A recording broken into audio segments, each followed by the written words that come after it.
se fera dans le livre d'Exode, le chapitre 3, verset 14.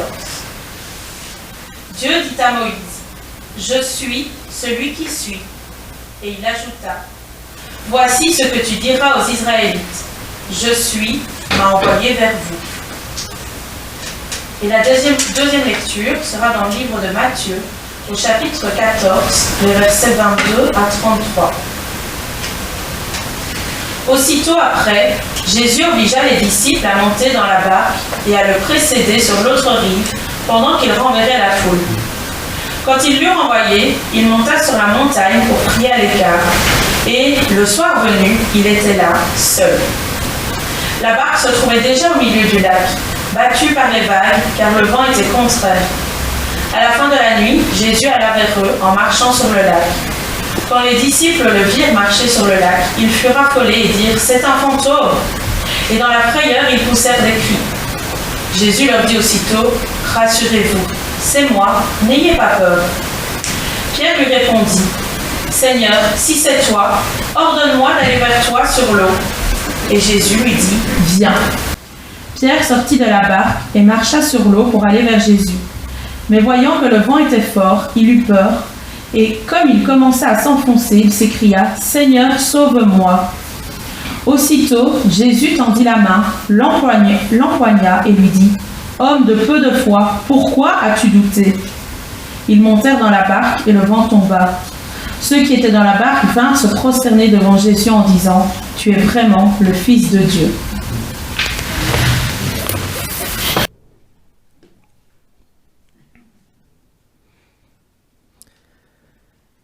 Bonjour à tous, vous m'entendez bien? Ok. Alors, j'ai une petite question à vous poser. Qui est Jésus pour vous? Qui est Jésus pour toi, personnellement? Ne répondez pas, mais gardez la petite réponse là à l'intérieur de votre cœur. Je suis certain que si je posais la question à chaque personne ici présente ce matin, chacun me donnerait sa définition de ce que Jésus représente pour lui ou pour elle. Certains me diront, c'est mon ami. D'autres me diront, c'est mon sauveur. D'autres me diront, c'est mon enseignant. Ou encore, à l'extérieur, Jésus est un prophète ou même un philosophe. Généralement, pour les chrétiens, Jésus est cet homme en qui Dieu s'est totalement manifesté. Par sa vie, ses paroles et son enseignement, il nous a révélé qu'il était lui-même de nature divine. En effet, pour les chrétiens, Jésus est Dieu. Et cette affirmation est au centre même du cœur de la foi chrétienne. Jésus n'est pas seulement l'envoyé de Dieu qui parle en son nom, Jésus est vivant aujourd'hui et éternellement. Amen. Ça va, on est sur la même longueur d'onde. Mais qu'en était-il pour les disciples de Jésus qui chaque jour étaient avec lui? Comment le percevaient-ils?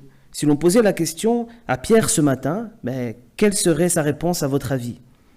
C'est ce que nous allons tenter de voir ensemble au travers du texte que nous venons d'entendre. Donc, ce récit de miracle, de la marche de Jésus sur les eaux que nous venons d'entendre, que l'on nomme la marche sur les eaux, se retrouve chez Matthieu, Marc et Jean. Mais chez Matthieu, il y a une petite particularité, c'est la tentative de Pierre de vouloir faire comme Jésus, de vouloir marcher sur les eaux. Donc, simplement une petite question de contexte, petite situation, ça se passe juste après la multiplication des pains. Donc imaginez, les disciples sont là avec Jésus. Jésus vient de multiplier plein de pains, 5000 hommes, sans compter femmes et enfants, ont été nourris. Et là, Jésus est un peu fatigué de ce miracle, donc il décide d'aller prier sur la montagne et il envoie les disciples de l'autre côté de la rive. Donc, allez dans la barque, allez de l'autre côté, je vous rejoindrai. Moi, j'ai besoin de me retrouver, de recharger mes batteries, de retourner auprès du Père. Et donc, la première partie du récit, c'est ça, c'est la séparation. Donc, les disciples sont avec le Maître, ils viennent de vivre quelque chose de merveilleux, et puis tout à coup, une séparation voulue par Jésus lui-même. Donc, c'est Jésus qui les envoie sur l'eau. Donc, nous l'avons entendu, aussitôt après, il obligea les disciples à monter dans la barque pendant qu'il renverrait la foule. Et quand il l'eut renvoyé, il monta sur la montagne. Donc, on peut constater une séparation. Jésus renvoie ses disciples dans la barque et lui s'écarte pour prier sur la montagne. Symboliquement, la montagne, c'est la présence de Dieu. Donc partout dans la Bible, la montagne, c'est la rencontre. Lorsqu'un homme est en haut d'une montagne, c'est le lieu où il rencontre son Dieu, un peu comme la rencontre avec Moïse et les tables de la loi, ou Jacob ou d'autres. Et la mer, c'est le lieu du danger. Donc l'histoire nous a appris que le peuple juif n'était pas des bons marins, donc ils n'avaient pas de flotte, de bateaux. Et quand on parle de la mer dans la Bible, c'est souvent un lieu de doute et de danger. Donc symboliquement, imaginez, Jésus est auprès de Dieu, les disciples sont dans le lieu du danger, le lieu du doute et du désespoir. Le verset 24 dit « La barque était déjà au milieu de la mer et était battue par les flots, car le vent était contraire. » Il est intéressant de relire ce verset dans sa langue originale et la traduction exacte, c'est « La barque était tourmentée par les flots ». Donc battu, imaginez un petit peu pour ceux qui ont déjà été un peu en mer, parfois lorsque le vent souffle, vous sentez des vagues qui tapent comme ça sur la coque du bateau. Mais ici, ce n'est pas vraiment cette idée que Matthieu veut faire passer, c'est la barque était battue, c'est-à-dire c'est comme quand on bat quelqu'un, comme quand on fait souffrir quelqu'un. Cela veut dire que pour l'auteur de l'Évangile, la barque est devenue une métaphore de la communauté. Donc à ce moment-là, ce n'est pas le bateau en lui-même avec des disciples dessus, la barque, il parlera de la barque comme la communauté, et on pourrait se dire que c'est peut-être nous aujourd'hui. En tant que communauté, la barque c'est l'Église et à l'intérieur tous les disciples de Jésus. Et le verbe utilisé, c'est le verbe bassanizo, c'est pas pour faire du grec, mais il est intéressant de comprendre que ce verbe signifie battre, faire souffrir, tourmenter.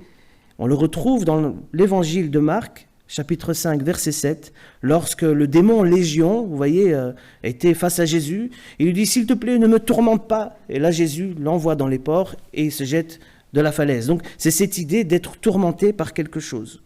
Donc, cette barque est métaphoriquement une personne, une communauté, un corps vivant. Et partout où il apparaît, ce verbe est utilisé pour des personnes, comme je le dis, et non pour des objets.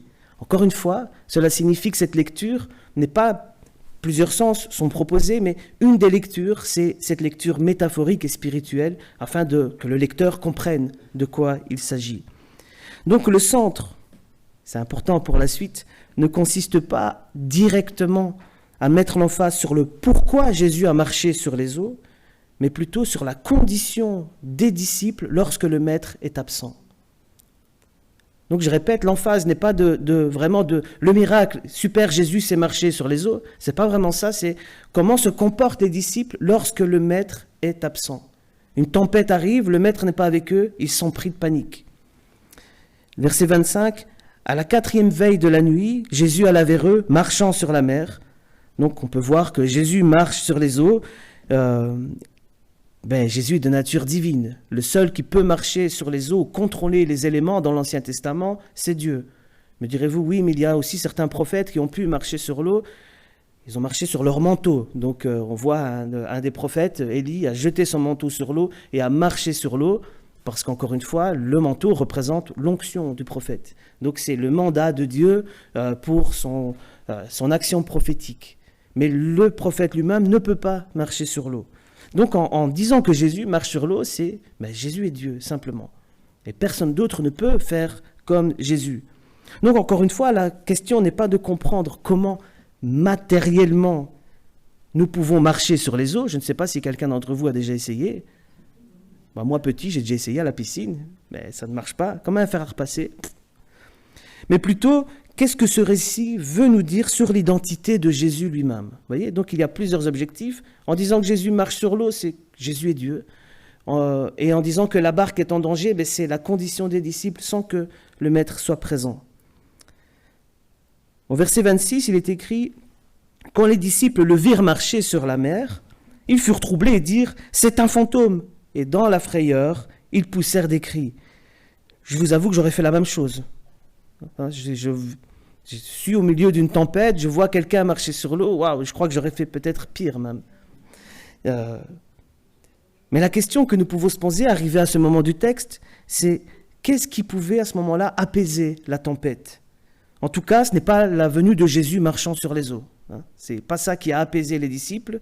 Il y a autre chose et la solution se trouve au verset suivant. Jésus leur dit aussitôt, et j'aimerais qu'aujourd'hui ce soit le verset que nous retenions et que nous rentrions avec à la maison. Ayez confiance, c'est moi, n'ayez pas peur. Ayez confiance, c'est moi, n'ayez pas peur. On peut voir que ce qui apaise la peur, ce n'est pas la manifestation de Jésus dans sa puissance de marcher sur les eaux, c'est cette parole de Jésus qui dit « Ayez confiance, c'est moi, n'ayez pas peur ». Elle est là la solution. Elle est dans la confiance que nous mettons en Jésus et pas dans le fait de voir des miracles ou de voir quelque chose se produire. Elle est dans cette confiance. En grec, le « c'est moi », « ego eimi » apparaît 7 fois dans l'évangile de Jean. Donc pour l'évangéliste Matthieu, pour lui, ce mot est d'une importance, cette expression est d'une importance fondamentale. Je suis le pain de vie, je suis la lumière du monde, je suis la porte, je suis le bon berger, je suis la résurrection et la vie, je suis le chemin, la vérité et la vie, je suis le vrai cep. Toutes des paroles attribuées à Jésus, c'est Jésus qui parle dans l'évangile de Matthieu, et là, c'est cette même expression de « je suis », mais c'est comme s'il disait sur l'eau, d'une manière littérale, « ayez confiance, je suis, n'ayez pas peur ». Et pourquoi je suis? Nous avons entendu la lecture d'Exode 14, Exode 3, 14. Dieu dit à Moïse, « Je suis celui qui suis ». Expression idiomatique difficile à traduire. « Je suis celui qui est, je suis celui qui sera » ou « je suis celui qui était ». On peut le traduire au passé, au présent ou au futur, cette expression. Ça veut dire que Dieu est l'essence de l'être dans son absolu. Il n'est pas dans une temporalité, il est dans le passé, dans le présent et dans le futur. Il est le créateur de toutes choses. Et en répétant cette phrase dans la bouche de Jésus, Jésus est en train de dire, ce Dieu-là d'Exode, c'est moi. Et celui qui peut apaiser maintenant vos cœurs dans la tempête, c'est moi. Ayez confiance, n'ayez pas peur. Il dira aussi en Apocalypse, je suis l'alpha et l'oméga, dit le Seigneur Dieu, celui qui est, qui était et qui vient, le Tout-Puissant. Mais il y a un tournant dans le récit. Normalement, en tant que disciples, ils auraient dû se dire, ok, super, voilà, Dieu est avec nous, ça va bien se passer, gardons la confiance, tout ira bien. Mais il y a un personnage qui intervient, souvent le personnage un peu ardu, contrasté, le fameux Pierre. Et là, il intervient et demande à Jésus de faire comme lui, de marcher sur les eaux. Pierre lui répondit, « Seigneur, si c'est toi, ordonne que j'aille vers toi sur les eaux. » Et il dit, « Viens, essaye. » Pierre sortit de la barque, il marcha sur les eaux pour aller vers Jésus. Mais voyant que le vent était fort, il eut peur, et comme il commençait à s'enfoncer, il s'écria, « Seigneur, sauve-moi » Aussitôt, Jésus étendit la main, le saisit et lui dit, « Homme de peu de foi, pourquoi as-tu douté ?» Je pense que c'est l'expression la pire que nous pouvons recevoir de la part de Jésus. Je ne sais pas ce que vous en pensez, mais « Homme de peu de foi, pourquoi as-tu douté ?» Et parfois, on est un peu comme Pierre. Peut-être même souvent. Nous connaissons l'Écriture, nous avons une confiance, nous avons une parole, mais nous remettons en doute, ok, si c'est toi, fais ceci ou fais cela de sorte à ce que je puisse m'en assurer. Nous remettons en doute une parole que nous savons réelle, mais que nous osons quand même remettre en question. Donc, ce Pierre-là, c'est peut-être une partie de nous aussi. Mais comment interpréter cette intervention de Pierre? Il existe 2 grandes interprétations. La classique, que nous avons souvent entendue, et qui est très bonne, c'est celle qui dit que Pierre était de bonne volonté, et celle de suivre Jésus partout où il serait, mais malheureusement, avec une foi défaillante. Pierre veut participer à la puissance divine de Jésus, mais dès qu'il se rend compte que les éléments sont déchaînés autour de lui, il tombe. Donc, tant qu'il garde les yeux sur Christ, ça va, mais quand il regarde autour de lui, ça ne va plus. Et là, il commence à couler, et Jésus lui tend la main, et il le sauve. Et donc, malgré nos doutes, parfois, merci Seigneur, tu es toujours là pour nous reprendre. Ça, c'est un message que nous pouvons retenir. Et ce que j'aimerais vous proposer ce matin, c'est une deuxième lecture qui vient compléter celle-là. Donc, elle ne remplace pas celle-là, elle vient compléter celle-là.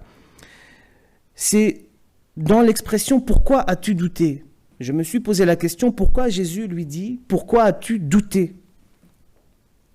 Pour comprendre cette interprétation, il faut revenir au verset 27. Le doute ne porte pas sur la capacité à croire que Jésus peut lui donner la force et la puissance de marcher sur les eaux, mais le doute de Pierre porte sur cette parole qui dit « Confiance, c'est moi, n'ayez pas peur ». Pierre n'a pas cru lorsque Jésus lui a dit « Confiance, c'est moi, n'ayez pas peur ». Il est là le doute. Il n'est pas dans le fait qu'il n'ait pas réussi à marcher sur les eaux. Parce qu'un peu d'humilité, Jésus est Jésus. Imiter Jésus, c'est pas essayer de recopier ses actes miraculeux. Je mets quiconque au défi de transformer de l'eau en vin. Imiter Jésus, ce n'est pas ça. Imiter Jésus, c'est l'amour envers les autres, aimer son prochain comme soi-même. C'est dans la compassion, c'est dans l'identité et dans la nature du chrétien, mais pas dans les actions même de Christ. Le fait de répondre « Si c'est toi, ordonne que j'aille vers toi » démontre le doute que Pierre remet en la parole de Jésus, c'est moi, n'ayez pas peur. En recevant cette parole, il aurait dû dire, ok, c'est lui, je le reconnais. Jean dira, les brebis reconnaissent ma voix. Je le reconnais, c'est le maître, gardons la foi. Donc ce texte est là pour nous encourager en tant qu'Église, mais aussi personnellement que malgré la tempête dans laquelle nous pouvons nous trouver aujourd'hui, que ce soit dans les finances, dans la maladie ou autre, gardons et ayons la foi en cette parole de Jésus qui nous dit encore ce matin, c'est moi, n'aie pas peur. Nous sommes face à une situation qui est compliquée peut-être dans notre vie, et cette parole c'est moi, n'aie pas peur, je vais être avec toi. Ça ne veut pas dire que je vais guérir, je vais changer la situation, c'est que je suis avec toi dans cette épreuve. Je suis avec toi dans ce que tu traverses.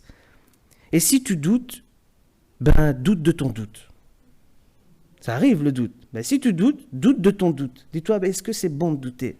Vous savez, dans l'expression « si c'est toi, ordonne que j'aille vers toi », un autre l'a dit aussi, au chapitre 4, verset 3. Le tentateur, s'étant approché de Jésus, lui dit « Si tu es le Fils de Dieu, ordonne que ces pierres se transforment en pain. » D'autres personnes l'ont dit aussi un peu plus loin dans l'Évangile. Les passants l'injuriaient et secouaient la tête en disant « Toi qui détruis le temple et qui le rebâtis en 3 jours, sauve-toi toi-même. Si tu es le Fils de Dieu, descends de la croix. » Les principaux sacrificateurs et les scribes et les anciens se moquaient de lui et disaient « Il a sauvé les autres, il ne peut même pas se sauver lui-même. S'il est le roi d'Israël, qu'il descende de la croix, et nous croirons en lui. » Il s'est confié en Dieu, que Dieu le délivre maintenant s'il l'aime, car il a dit « Je suis le Fils de Dieu. » Vous voyez ?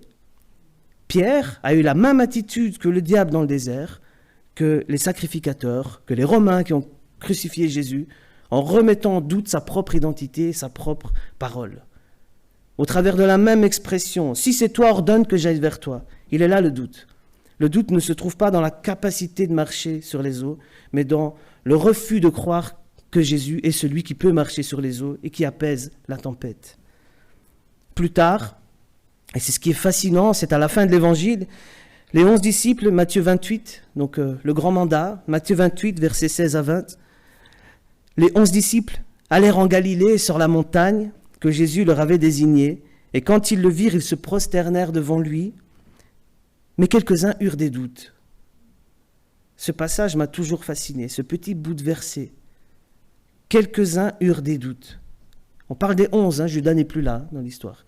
Les 11 qui ont continué à transmettre l'Évangile, ils sont là devant Jésus, ils ont vécu les 3 ans de ministère, sa mort et sa résurrection, et malgré cela, ils sont au pied, agenouillés, mais quelques-uns, on ne sait pas lesquels, continuent à avoir des doutes. Jésus s'étant approché, leur parla ainsi, « Toute autorité m'a été donnée dans le ciel et sur la terre. Allez, faites de toutes les nations des disciples, les baptisant au nom du Père, du Fils et du Saint-Esprit, et enseignez-leur à observer tout ce que je vous ai prescrit. Et voici, je suis tous les jours avec vous jusqu'à la fin du monde. » Malgré les doutes, Jésus accorde quand même la puissance de faire toutes ces choses-là. Il ne recherche pas des gens super intelligents, super qualifiés. Il cherche des gens disponibles qui sont composés de foi et de doutes parfois, mais pas de doute envers sa nature et envers qui il est. Des doutes envers peut-être leur propre capacité à faire quelque chose. Certains commentateurs diront que dans ce texte, il s'agit de Pierre. Pierre qui a renié Jésus 3 fois, a du mal à croire que Jésus est prêt à lui confier une nouvelle mission. Et c'est possible, mais ce n'est pas précis. J'arrive doucement à une conclusion. Dans l'évangile de Matthieu, le tentateur, Pierre, les passants, les chefs religieux, les scribes ont remis en doute la parole et l'identité de Jésus. Même après la résurrection, parmi les 11, certains eurent des doutes. Frères et sœurs, ne suivons pas cet exemple et retenons la leçon avec l'intervention de Pierre. Comprenez maintenant pourquoi Jésus lui a dit « homme de peu de foi ». Ce n'est pas parce qu'il n'a pas réussi à marcher sur l'eau, mais c'est parce qu'il a mis en doute la parole de Christ qui apaise les cœurs dans la tempête.